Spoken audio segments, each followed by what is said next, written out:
नमस्कार। 19वें एशियाई खेलों पर हमारे इस विशेष कार्यक्रम में आपका स्वागत है। मैं हूं सुचित्रा। आज फिर भारतीय निशानेबाजों का शानदार प्रदर्शन देखने को मिला। आखिरी बार एशियाई खेलों में हिस्सा ले रहे रोहन बोपन्ना और ऋतुजा भोसले ने टेनिस के मिश्रित युगल फाइनल में जगह बना ली है। वहीं भारतीय पुरुष बैडमिंटन टीम ने इतिहास रचते हुए एशियाई खेलों में 37 साल बाद पदक पक्का कर लिया है।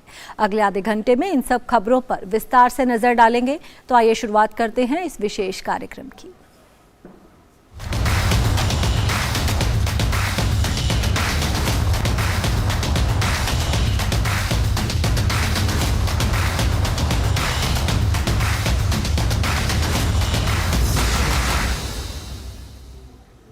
एशियाई खेलों में भारतीय खिलाड़ियों का शानदार प्रदर्शन जारी है।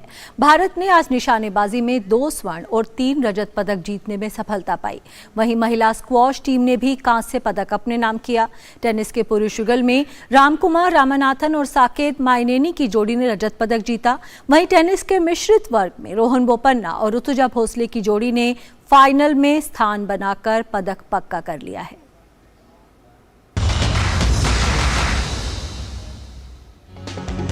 एशियाई खेलों में निशानेबाजी प्रतियोगिताओं में भारतीय निशानेबाजों का शानदार प्रदर्शन देखने को मिल रहा है। महिलाओं के 10 मीटर एयर पिस्टल इवेंट में भारतीय निशानेबाजों ने स्वर्ण और रजत पदक अपने नाम कर लिया। इस प्रतियोगिता में पलक ने स्वर्ण पदक पर अपना निशाना साधा। वहीं 10 मीटर एयर पिस्टल इवेंट ही भारत की ही ईशा सिंह के नाम रजत पदक रहा। भारत की 50 metre rifle 3 position team event में भारतीय टीम ने स्वर्ण पदक जीतने में सफलता हासिल की। भारत के ऐश्वर्य प्रताप, स्वप्निल कुसाले और अखिल की जोड़ी ने 50 metre rifle 3 position team event में स्वर्ण पदक जीता। वहीं भारत को 10 मीटर एयर पिस्टल टीम स्पर्धा में रजत पदक से संतोष करना पड़ा। ईशा, दिव्या और पलक की तिकड़ी ने 10 मीटर एयर पिस्टल टीम स्पर्धा में रजत पदक पर निशाना साधा। निशानेबाजी में ही पुरुषों के 50 मीटर व्यक्तिगत स्पर्धा में भारत के ऐश्वर्य प्रताप तोमर ने रजत पदक जीत लिया। इस संस्करण में ऐश्वर्य का ये चौथा पदक है। अब तक उनके नाम 2 स्वर्ण पदक, 1 रजत पदक और 1 कांस्य पदक रहा है।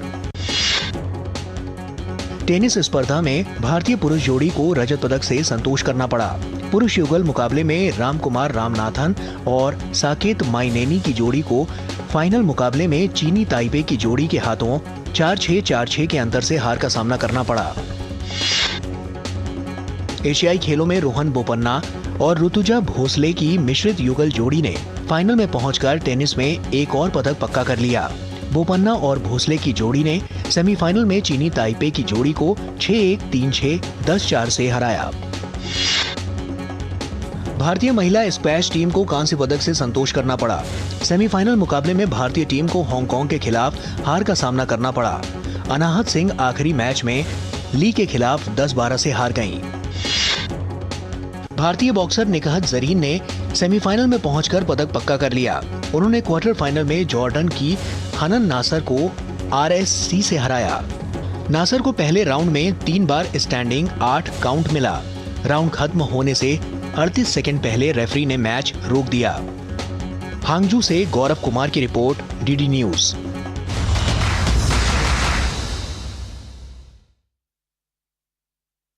इतिहास रचते हुए एशियाई खेलों में 37 साल बाद पदक पक्का कर लिया है।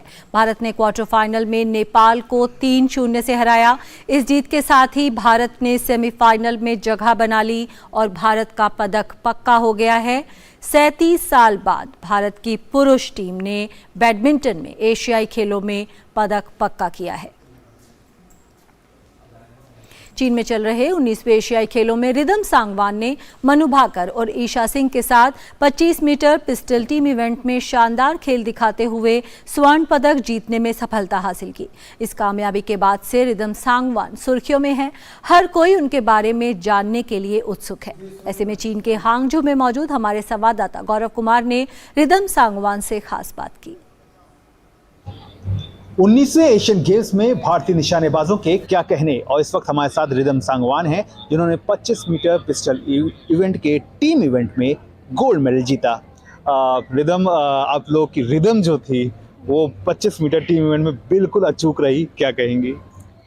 बहुत अच्छा लग रहा है कि अपने टीम को और अपने कंट्री को, अपने देश को प्राउड करके बहुत अच्छा लग रहा है। देश के लिए गोल्ड जीतना बहुत अच्छा लग रहा है। अच्छा, जब इस तरह के मंच पे आकर के अपने फ्लैग को ऊंचा जाते हुए देखना और इस कंडीशंस के बीच में अपने देश को एक मेडल दिलाना, वो भी गोल्ड मेडल, ये अंदर से किस तरह की एक फीलिंग देता है एज एन एथलीट? अंदर से बहुत अच्छी फीलिंग, यू नो आप इमोशनल हो जाते हैं। वो जब तिरंगा ऊपर उठता है तो आप बहुत इमोशनल हो जाते हैं एंड आपको लगता है कि आपकी वजह से और आपकी टीम की वजह से देश का इतना नाम रोशन हो रहा है, तो बहुत अच्छा फील होता है। अच्छा, इसके लिए किस तरह की तैयारी कर रखी थी आपने? क्योंकि ज़ाहिर तौर पर एशियन गेम्स एक बड़ी प्रतियोगिता है, तो ज़ाहिर तौर पर एक तैयारी का एक कहीं ना कहीं एक सिस्टम रहता है, उसको थोड़ा सा बताइए कैसे की थी, यहाँ तक कैसे की तैयारी जो थी? वेल सब प्लेयर्स तैयारी करते हैं और शूटिंग करी थी बस, और यहाँ आके भी शूटिंग करी थी बस, इतनी तैयारी थी सर। वुमेन्स एथलीट जो हैं वो काफ़ी ज़्यादा, एक कहना चाहिए, इन एशियाई खेलों में लगातार अपने आप को एक नए सिरे से सामने रख रही हैं। इस चीज़ को एक आप कैसे लेती हैं? जैसे women's empowerment, I think it's बहुत अच्छी चीज़ है कि लेडीज़ को, वुमेन्स को स्पोर्ट्स में और ज़्यादा भाग लेना चाहिए, जिससे स्पोर्ट्स और ग्रो करे और वुमेन एम्पावरमेंट और ग्रो करे। अच्छा, हमने देखा था कि मैच के दौरान चाइनीज़ जो ओपोनेंट थे उनसे काफ़ी करीबी मुकाबला था आप लोग का, तो अब यहाँ पर तो जीत हासिल हो गई है, लेकिन यहाँ से जब आगे बढ़ते हैं, वर्ल्ड चैम्पियनशिप्स में जाते हैं या फिर शूटिंग के अपने जो वर्ल्ड कप्स होते हैं उसमें जाते हैं या फिर फाइनली जो ओलंपिक है, तो कितनी चीज़ें जो हैं वहाँ पे जाकर बदल जाती हैं? प्लेयर्स तो यही होते हैं, प्लेयर्स अब एशिया में एशिया के प्लेयर्स हैं, एशियन गेम्स में एशिया के प्लेयर्स हैं, वर्ल्ड कप्स, वर्ल्ड चैम्पियनशिप्स में सारे देशों के प्लेयर्स आते हैं। बट एक्चुअली हमें तो शूटिंग ही करनी होती है, हम ये ध्यान नहीं देते कि कौन प्लेयर्स आ रहे हैं कौन नहीं आ रहे हैं। हम सिर्फ अपना गेम खेलते हैं, जो कि हम कर सकते हैं बस वही करते हैं। और किस तरह की अभी जो हेल्प चल रही हैं, जिस तरह से ग्राउंड लेवल पे आपको भारत की सरकार की तरफ से जिस तरह की हेल्प मिल रही है, उसको कैसे देखती हैं? सबसे पहले फेडरेशन एनआरआई की तरफ से, फिर साई की तरफ से, टॉप्स की तरफ से, और सारी सपोर्टिंग खेलो इंडिया, ये सारी स्कीमें, तो ये सारी स्कीमें बहुत ज़्यादा हेल्प करती हैं कि स्पोर्ट्स को बढ़ावा देने की, और यंग बच्चों को भी या टैलेंट को भी, यंग हो या ना हो, टैलेंट को ढूंढने की और उन्हें एम्पावर करने की बहुत हेल्प करते हैं। चलिए, आपने बात की, बहुत बहुत शुक्रिया। तो साफ तौर पर हेल्पिंग मिलती है एक, क्योंकि ज़मीनी स्तर पर जब आपको इस तरह की सुविधाएं मिलती हैं तो उसका कहीं ना कहीं फ़ायदा जो होता है वो इस मंच पर आकर के मिलता है, और इस बात को ये एथलीट भी मानती हैं। हांगजू से मैं गौरव कुमार, डीडी न्यूज़ के लिए। इक्वेस्ट्रियन यानी घुड़सवारी में भारत ने 41 साल बाद एशियाई खेलों में स्वर्ण पदक जीतकर इतिहास रचा। आइए देखते हैं एक खास रिपोर्ट और जानते हैं भारतीय टीम के उन सदस्यों को जिन्होंने साथ मिलकर ये इतिहास रचा। इक्वेस्टेरियन यानी घुड़सवारी के खेल की इन दिनों देश में चर्चा जोरों पर है, और इसकी बड़ी वजह 41 साल बाद इस खेल में एशियन गेम्स में पदक जीतना रहा, और वो भी स्वर्ण पदक। देश के इस सपने को पूरा करने का काम हृदय छेदा अनुष अग्रवाला, दिव्यकृति सिंह और सुदीप्ति हजेला ने किया। इस इवेंट में भारत ने आखिरी मेडल साल 1982 में जीता था। कामयाबी की तस्वीर यही नहीं थमी, बल्कि 37 साल बाद ड्रेसेस की व्यक्तिगत स्पर्धा में कांस्य पदक आया, जिसे पूरा किया अनुष अग्रवाला ने। टीम की सदस्य सुदीप्ति हजेला की बात करें तो इस घुड़सवार ने महज 10 साल की उम्र में घुड़सवारी करने की ठान ली थी। लड़की होकर घुड़सवारी, ये सवाल पिता मुकेश हजेला के सामने कई बार आया, लेकिन तमाम चुनौतियों को दरकिनार करते हुए सुदीप्ति ने अपने इस मेडल से सबको चौंका दिया। लेकिन तमाम चुनौतियों को दरकिनार करते हुए सुदीप्ति ने अपने इस मेडल से सबको जवाब दिया।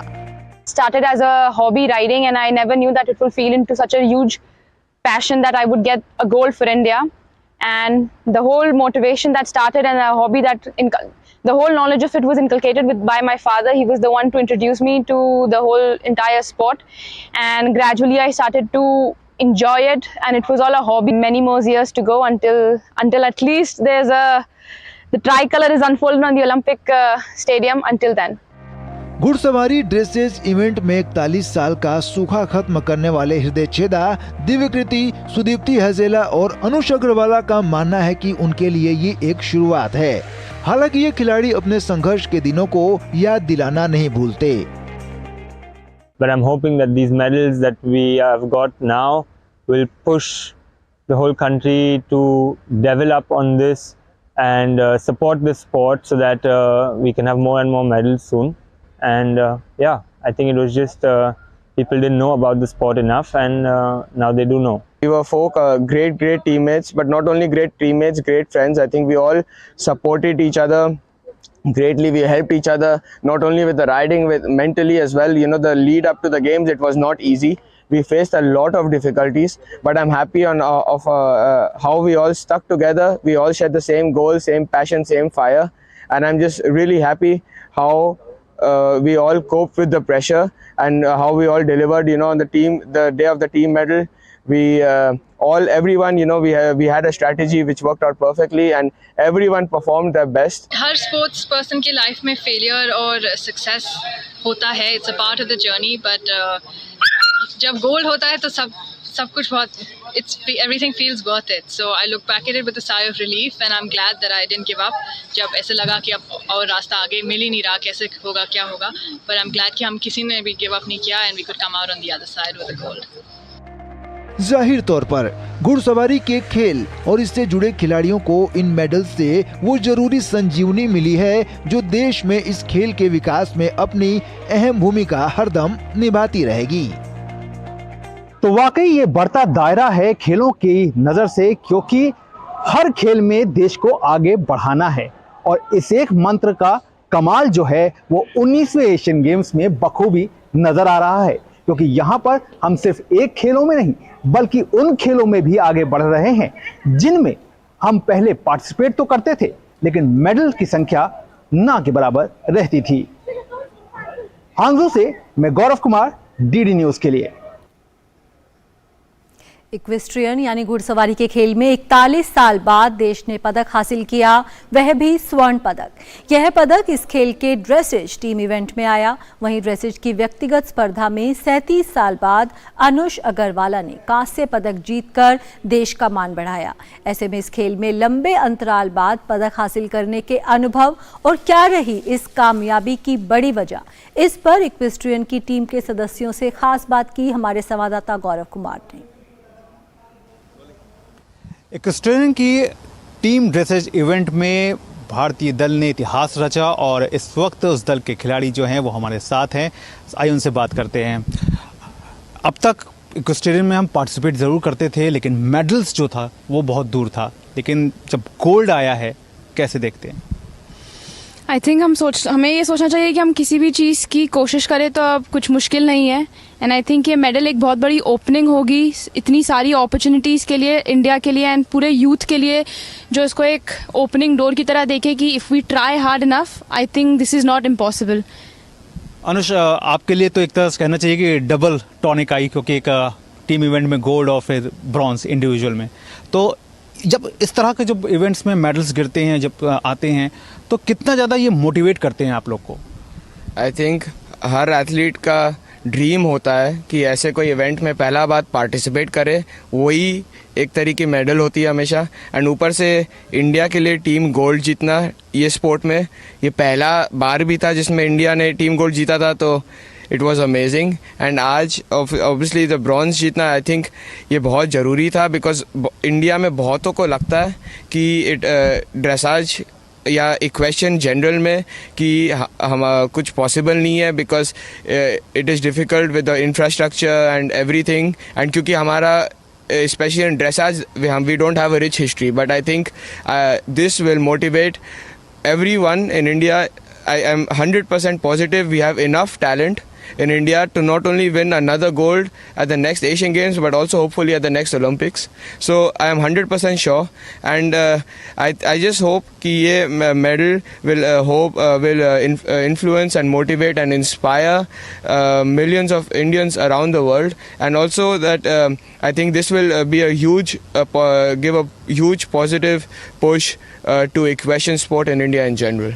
क्योंकि बहुत ज़्यादा इक्वेस्टेरियन के बारे में देश में ज़्यादा जागरूकता नहीं है, लेकिन फिर भी अब जब कि मेडल आ गया है तो बहुत ज़्यादा चर्चा हो रही है।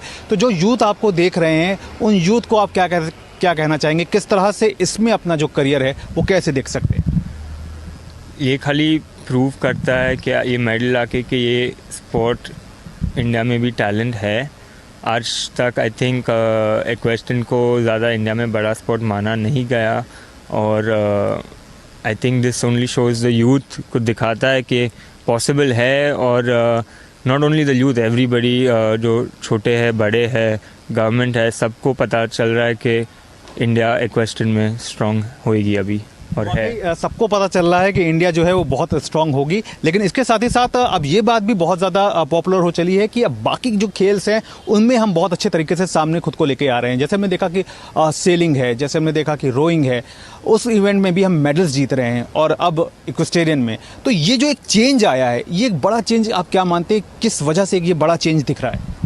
आई थिंक कि इंडिया में हमेशा टैलेंट की कोई कमी नहीं है, एंड चाहे सेलिंग हो कि रोइंग हो कि क्रिकेट हो कि इक्वेशन हो, I think India has the potential to be number 1 in everything it is doing, and as we can see कि पिछले सालों में this is only getting better, and I'm 100% sure कि अगले गेम्स में इंडिया और मेडल जीतेंगे, not only in equestrian, not only in every sport.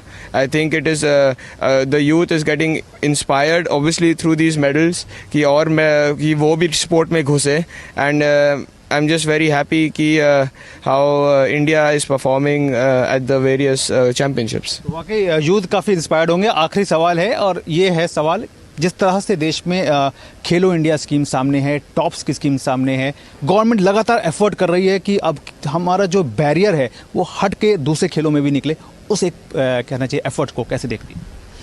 I think this will be a very good push for every athlete, young or old or in between. And I think with the right push, अगर India की medal tally अभी, if I'm not wrong, हम काफ़ी अच्छे चल रहे हैं, 6th या 7th नंबर पे हैं, तो I think, and probably 5th. So now I think with the right push, I think number 1 होने में हमें टाइम नहीं लगेगा, और इंडिया हमेशा से हर चीज़ में number 1 रहा है, तो ये सारे बैरियर्स हट जाएंगे, तो स्पोर्ट्स में भी खिल के उतरेगा, और सारे सिर्फ सुनहरे ही सुनहरे मेडल आएंगे फिर। चलिए, आपने बात की, बहुत शुक्रिया। और अब आपको सीधे लिए चलते हैं वॉशिंगटन डीसी, जहां विदेश मंत्री एस जयशंकर हडसन इंस्टीट्यूट में संबोधित कर रहे हैं। If you have over concentration which is liable to be leveraged, had it happened in any of our national economies, it would have attracted antitrust provisions.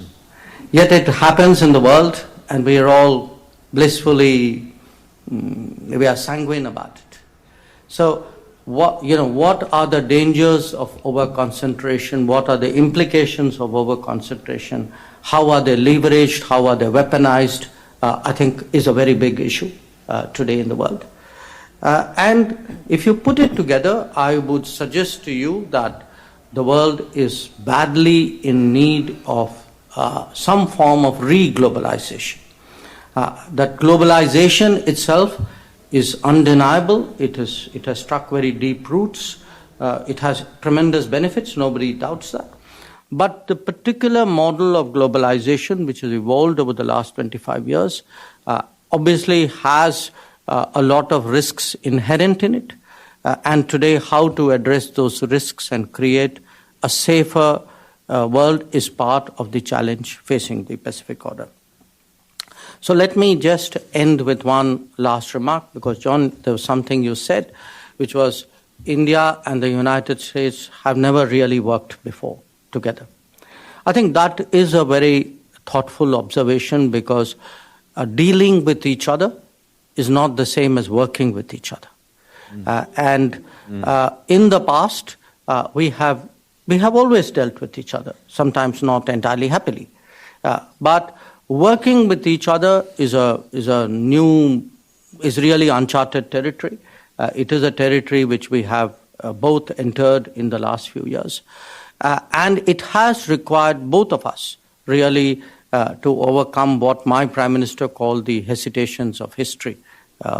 when he spoke to the Congress a few years ago.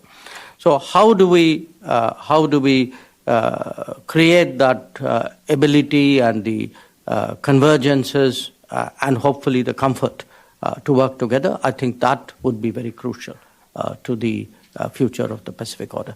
So perhaps with those remarks, Walter, if you would allow me, we can start the conversation. Terrific. Thank you. तो आप देख रहे थे सीधा प्रसारण Washington DC से, जहां Hudson institute में विदेश मंत्री एस जयशंकर संबोधित कर रहे थे। न्यू पैसिफिक ऑर्डर में भारत की भूमिका पर था उनका संबोधन। और खेल की खबरों को आगे बढ़ाते हैं। 19वें एशियाई खेलों में टेनिस में भारत ने पुरुषों की युगल स्पर्धा में रजत पदक जीता। ये पदक रामकुमार रामनाथन और साकेत माइनेनी की जोड़ी ने हासिल किया। साकेत और रामकुमार रामनाथन ने कहा कि चीन के कोर्ट पर खेलना एक नया अनुभव रहा। इन दोनों खिलाड़ियों से खास बात की हमारे संवाददाता गौरव कुमार ने।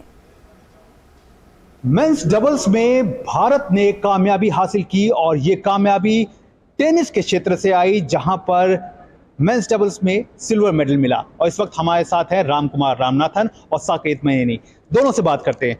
राम, कितना टफ था, कितना चैलेंजिंग था और फाइनल का मुकाबला, लेकिन सिल्वर मेडल मिला, किस तरह से देखते हैं? Yeah, we are very happy to win the silver medal for India, and it was a good fun week with my partner Saket here, and we're just looking forward. Hopefully, I can play more tournaments with him.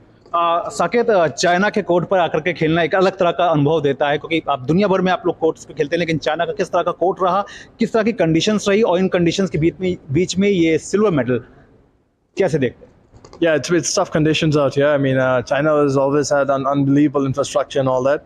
Courts have been a little bit on the slow side. The weather has been a little tough and a lot of humid conditions. So it was a challenge for a lot of players, especially even us. Like, I thought we composed ourselves well and we battled ourselves and we put everything on the line. So, and unfortunately, we were short by one medal, but we're still happy with our performance and taking back the silver and contributing to India. अच्छा, Asian games का जो अपना एक रूप होता है, उसमें tennis का जो अपना प्रारूप है, उसमें किस तरह का एक जो आपका जो पूरा एक सिनारियो है, उसको कैसे देखते हैं? It's actually not easy, to come out here and play for the country. Like Saket said, it's extremely tough conditions, and the courts are really slow, balls are slow. So it wasn't our best surface, but we gave our best, we gave our heart out, and happy to get the silver medal. अभी आगे किस तरह का आप लोग का तैयारी रहेगा, क्योंकि किस तरह की एक आगे बढ़ने के लिए चलेंगे? Yeah, I mean, this is a big booster for us. Like, I mean, the next contribution is we're going to play next year as a team during Davis Cup, and until then we're going to be on tour individually performing our own things. So it's going to be a good challenge, and we're going to be back on tour and take the positives out of this Asian Games tournament. चलिए, आप दोनों ने बात की, बहुत बहुत शुक्रिया। तो ये हैं साकेत माइनेनी और रामकुमार रामनाथन, जिन्होंने मेंस डबल्स के सिल्वर जो है वो जीता है, और ये जीत जो है वो इनके लिए काफ़ी मायने रखती है, क्योंकि इन दोनों का मानना है कि आगे का जो अभी जो इवेंट्स हैं वो काफ़ी इंपॉर्टेंट होंगे। इस कड़ी में एशियन गेम्स का ये मेडल जो है वो अपने आप में काफ़ी इंपॉर्टेंट हो जाता है। हांगझू से मैं गौरव कुमार, डीडी न्यूज़ के लिए। 19वें एशियाई खेलों पर हमारे इस विशेष कार्यक्रम में फिलहाल इतना ही। हमारी पूरी टीम को दीजिए इजाज़त। नमस्कार।